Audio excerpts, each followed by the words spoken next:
Dobar dan, gospod Obrez. Najprej čestitke za vašo 30. obletnico. Ful hvala. Ful hvala, ja. To sem res vesel. Da sem še vedno tle, ker nam niso napovedovali tega. Ampak jaz verjamem, da bomo še nekajkrat 30. Mislim, jaz sem star. Pa seveda, niste stari. Kaj je za vas dobrodelnost? Kako se počutite danes? Kako se počutim? Dobro se počutim, jaz se pri Denisu vedno v studiu dobro počutim, ampak zdaj to, če sva dodala kak kamenček v mozaiku, ne, ampak to je njihova, to je dobrodelnost, kar počnejo večkrat na leto, ampak ne samo oni, pač vse te akcije, to je res treba podpreti. Danes so še posebej časi taki, da tisti, ki imamo, in jaz se smatram, da imam, ker ne, čim imaš tako kilažo, pol je vse jasno. Ampak šalo na stran, res je, ogromno ljudi si ne more privoščiti niti najosnovnejših stvari in moramo nekaj narediti. No. Mislim, to, da imamo v Sloveniji sred Evrope ljudi pod pragom revščine in imamo jih veliko in otroke, ki jim starši ne morejo privoščiti počitnic, ma ne počitnic, niti česar. Ne. To je res katastrofa in vsi skupaj kot družba moramo storiti nekaj in to takoj, da to izkorenimo. Zdaj nek medij in razne organizacije se lahko trudijo pa po najboljših močeh takole in vsako tako akcijo je treba pozdraviti. Akcije Radia 1 so pa sploh take, ki zberejo res fejst veliko in pomagajo mnogim in klobuk dol. Klobuk dol. Pa Denis je vaš dober prijatelj, mar ne? Ja. A ste tudi zato tle?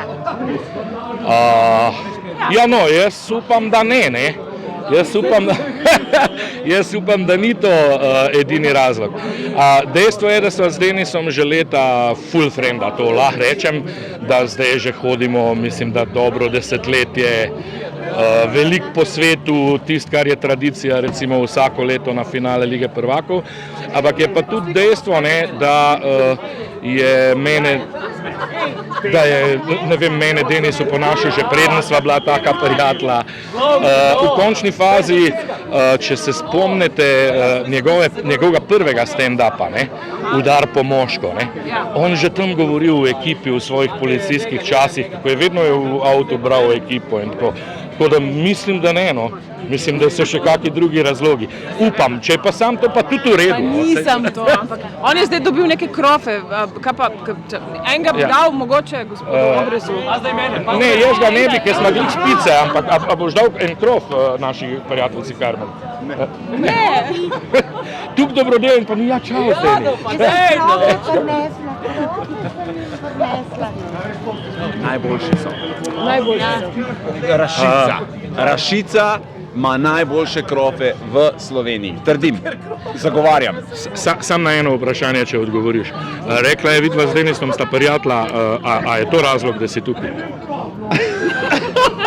Resno? Ne. Mislim, ja.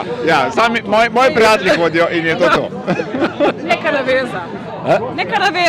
Kako je rekel, neka naveza. Vezo imam, da lahko pridem na radio. Komad je, ja seveda, vi drugače ne bi nikakor mogli na radio. Ima nešto, kako je komad, neka naveza med nama. Ima neka tajna veza.